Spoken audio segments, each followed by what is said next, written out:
इस डॉक्टरी में, इस दुआ के सिस्टम में रहते हुए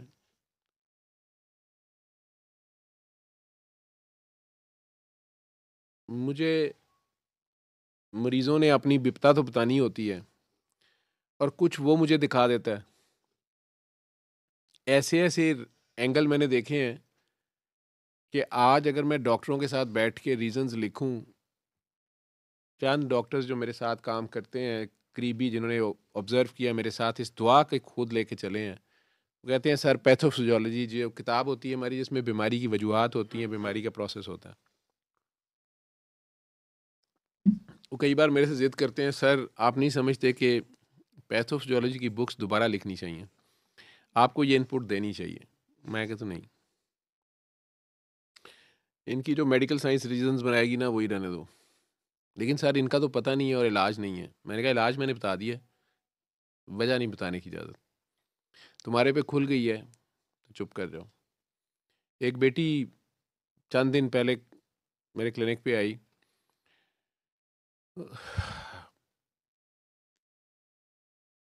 हाईली एजुकेटेड।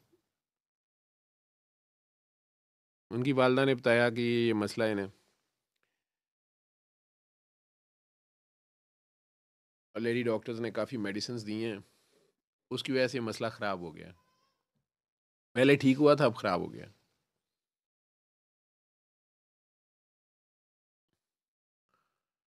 मैंने उस बेटी से एक क्वेश्चन किया तो उसने कहा कि मामा आप बाहर जाएँ, मैंने डॉक्टर साहब के साथ कुछ शेयर करना है। वो बाहर चली गईं। मैंने एक जनरल क्वेश्चन पूछा था, पर्सनल बहुत ज़्यादा नहीं था लेकिन वो बात को समझी थी। तो उन्होंने बड़े एग्रेसिवली मुझे कहा आपने ये सवाल क्यों पूछा है? इस सवाल का मेरी बीमारी से क्या ताल्लुक है? मुझे तो लेडी डॉक्टर्स ने बताया और मैंने गूगल पे भी सारे पढ़ा है कि इस बीमारी का कोई रीज़न ही नहीं पता और ये हार्मोन की मेडिसिन्स डॉक्टर्स देते हैं, कुछ फ़र्क पड़ता है, नहीं पड़ता। ये क्वेश्चन आप क्यों पूछ रहे हैं? मैंने कहा बेटा आप ठीक होना चाहते हो या मेरे से बहस करनी है? तो उन्होंने कहा मैं ठीक तो होना चाहती हूँ। तो फिर आप बस ठीक करें। आप क्वेश्चन ना बोलें। मैंने कहा जी मैंने आपको फ़ोन पे बताया था कि आप मेरे पास ना आएँ क्लिनिक पे और ऐसे कर लें। कहती हैं वो तो आप एक गाना बता रहे थे। सूरा रहमान क्यों नहीं मुझे बता रहे थे? और ये क्या बात हुई? जब आप कहते हैं मैं कहा बेटा बात गानों में ही ठीक हो जाए तो अच्छी बात नहीं है। तो मुझे कहने लगी नहीं आप मुझे ये बताएं कि क्या आपका अल्लाह मेरे लिए रहमान नहीं है? मेरा ये वीक पॉइंट है।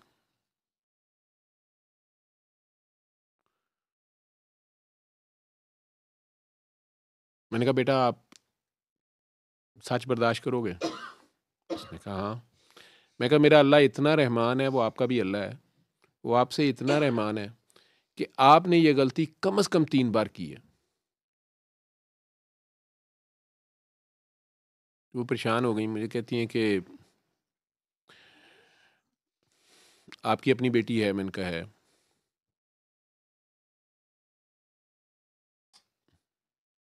बहुत कुछ सुनना पड़ता है। वो वीडियो तो देखी होगी छोटे बच्चे की, इंडिया में उसकी पिट्ठी पे टीका लगा रहे हैं, तो डॉक्टर की माँ बैन कर दी है उसने। कई बार इलाज करते हुए गालियाँ खानी पड़ती हैं। मैंने कहा बेटी तो है मेरी। मैंने आपसे बेटा ये बात पूछी है कि आपने ठीक होना है, आपने कहा होना है। मैंने कहा ये गाना सुन लिया, आपके आगे से इतराज़ आता है। आप नहीं ठीक होंगे तो आप आके मेरा गिरबान पकड़ लेना। मैंने कहा ये गाना सुनते हुए मुझे रोना आता है। मैं कहा तो आप रो लें। मैंने कहा ये क्या इलाज है? मैंने कहा आप 7 दिन कर लें और फिनिश करें और जाएं। मैंने कहा नहीं आपने इतनी बड़ी बात कर दी है। मैंने कहा आप सच बोलो। अब आपके लिए लाजिम हो गया कि आप सच बोलो मेरे साथ, क्योंकि आपने अल्लाह को एक्यूज़ किया मेरे सामने। फिर रो पड़ी। मुझे कहने लगी कि अगर अल्लाह अल्लाह इतने पर्दे रखता है तो उसने आपको क्यों बताया? मैं क्या अल्लाह ने मुझे इसलिए बताया कि मुझे उसने डॉक्टरी सिखाई है। तो मुझे डॉक्टरी में उसने कहा लेडी डॉक्टर्स किसी डॉक्टर ने ये सवाल नहीं, लेडी डॉक्टर्स कहती है इस बीमारी की ये है ही नहीं वजह, कोई मतलब कोई वजह नहीं है। मैं कह डॉक्टर्स वो ठीक कह रही हैं, इसकी वजह उन्हें नहीं पता। आपको मैंने कहा है कि ये गलती आपने 3 बार की है,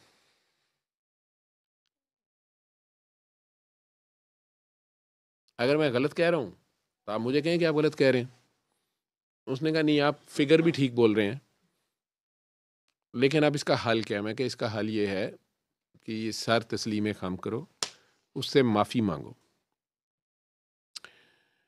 अल्लाह आपके पर्दे रखे। और ये सुनो, कहने लगी कि यही तो मुझे जिद है कि अल्लाह ने मेरा पर्दा आप पे क्यों खोला। मैं क्या तेरा पर्दा अल्लाह ने मेरे पे इसलिए खोला है कि तू ठीक हो जाए, तेरे पास गलती गुंजाइश निश्ता दे, आगे अब इससे आगे पर्दा नहीं रहेगा।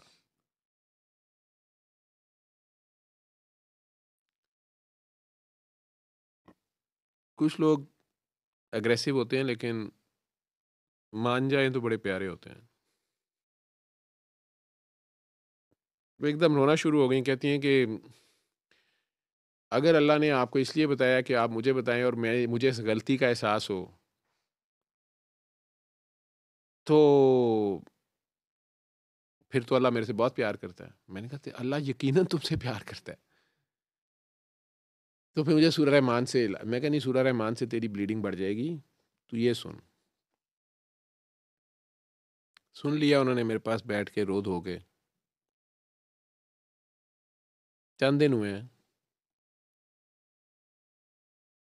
आज मैं जो आप कह रहे हो मैं घूमा हुआ हूँ, तो आज मैं जब इधर आ रहा था तो उनका फ़ोन रास्ते में मुझे सुनना पड़ गया। तो वो रोई जा रही थी और मुझे कह रही थी अपने अल्लाह का शुक्रिया अदा कर देना।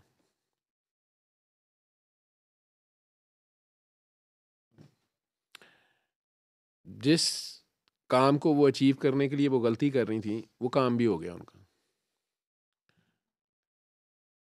वही काम अल्लाह के तरीके से भी हो सकता है, रहमान के तरीके से भी हो सकता है, वही काम शैतान के तरीके से भी हो सकता है। होना अपने टाइम पे ही है। आप समझते हैं कि शैतान के तरीके से जल्दी हो जाता है, नहीं, उनकी अपनी कैफियत थी।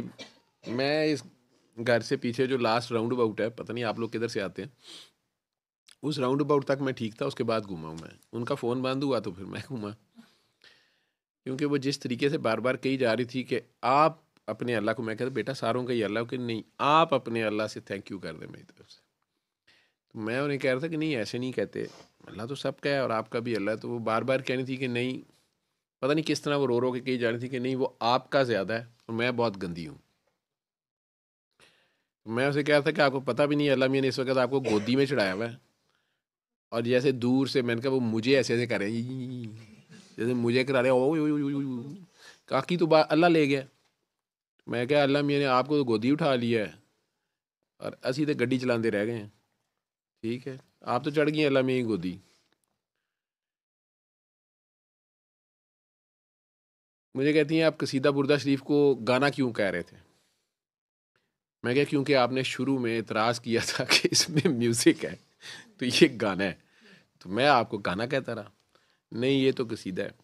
मैंने कहा मैंने आपको कहा था कि सरकार जितना मर्जी आपसे गलती हुई है ना, चले छोड़े परे अल्लाह को, अब अल्लाह मियाँ से लड़ाई हो गई आप सरकार की चादर के नीचे छुप जाएं, उनके पीछे पीछे हो जाएं।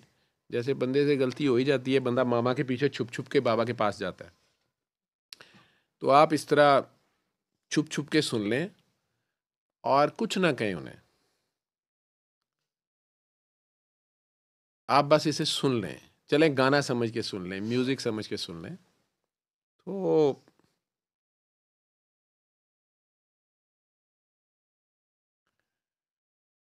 घूमा मैं ज़्यादा इसलिए था कि वो मुझे ये कही जा रही थी कि आप अपने अल्लाह का थैंक यू बोल दें और सरकार मेरे हैं। मैं उस वक़्त से आया नीचे, मेहमान भी अटेंड किए, खाना भी खाया, सारा कुछ किया, लेकिन मेरी सुई उधर ही फसी हुई है कि ना सरकार साढ़े वो भी काकियां दे। ठीक है, डाडा जिहा अल्लाह सानू दे दिता है। ठीक है, उधर जाइए तो वो नहीं, वैसे ही डर लगता ਉਹਦੇ ਕੋਲੋਂ। सरकार ते काकियां का कब्जा है। ठीक है, जाएं तो कहाँ जाएं। खैर, सल्ले अला सल्ले अला सल्ले अला सल्ले अला सल्ले अला शफीना सल्ले अला